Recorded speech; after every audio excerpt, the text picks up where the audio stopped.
ఇక తెలంగాణ వ్యాప్తంగా నేడు ఇంటర్ పరీక్షలు ప్రారంభమయ్యాయి. ఈ క్రమంలోనే పరీక్షా కేంద్రాలకు నిమిషం ఆలస్యమైన అనుమతి లేదని అధికారులు స్పష్టం చేశారు. ఈ నేపథ్యంలోనే ఖమ్మం జిల్లాలో ఇంటర్ విద్యార్థిని పట్ల ఓ కానిస్టేబుల్ తన ఔదార్యం చాటుకున్నాడు.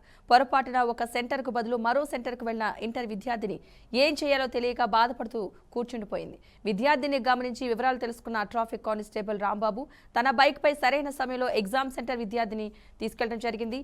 దీంతో ట్రాఫిక్ కానిస్టేబుల్ రాంబాబు ఔదార్యాన్ని విద్యార్థి తల్లిదండ్రులు అధికారులు ప్రశంసించారు. తెలంగాణ వ్యాప్తంగా నేడు ఇంటర్ పరీక్షలు ప్రారంభమయ్యాయి. ఈ క్రమంలోనే పరీక్షా కేంద్రాలకు నిమిషం ఆలస్యమైన అనుమతి లేదని అధికారులు స్పష్టం చేశారు. ఈ నేపథ్యంలోనే ఖమ్మం జిల్లాలో ఇంటర్ విద్యార్థిని పట్ల ఓ కానిస్టేబుల్ తన ఔదార్యం చాటుకున్నారు. పొరపాటున ఒక సెంటర్కు బదులు మరొక సెంటర్కు వెళ్లిన ఇంటర్ విద్యార్థిని ఏం చేయాలో తెలియక బాధపడుతూ కూర్చుండిపోయింది. విద్యార్థిని గమనించిన కానిస్టేబుల్ వివరాలు తెలుసుకుని రాంబాబు తన బైక్ పై సరైన సమయంలో ఎగ్జామ్ సెంటర్ కు విద్యార్థిని అయితే తీసుకెళ్లడం జరిగింది. దీంతో ట్రాఫిక్ కానిస్టేబుల్ రాంబాబు ఔదార్యాన్ని విద్యార్థి తల్లిదండ్రులు అధికారులు ప్రశంసించారు.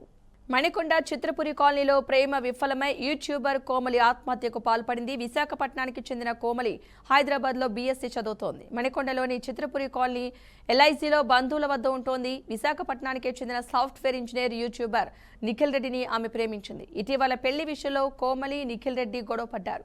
ఈ క్రమంలో ఇంట్లో ఎవరూ లేని సమయంలో చీరతో కోమలి ఉరివేసుకుంది.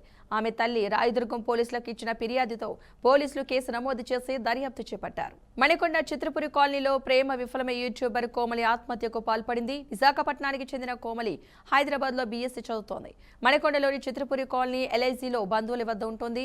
విశాఖపట్నానికి చెందిన సాఫ్ట్వేర్ ఇంజనీర్ యూట్యూబర్ నిఖిల్ రెడ్డిని ఆమె ప్రేమించింది. ఇటీవల పెళ్లి విషయంలో కోమలి నిఖిల్ రెడ్డి గొడవపడ్డారు.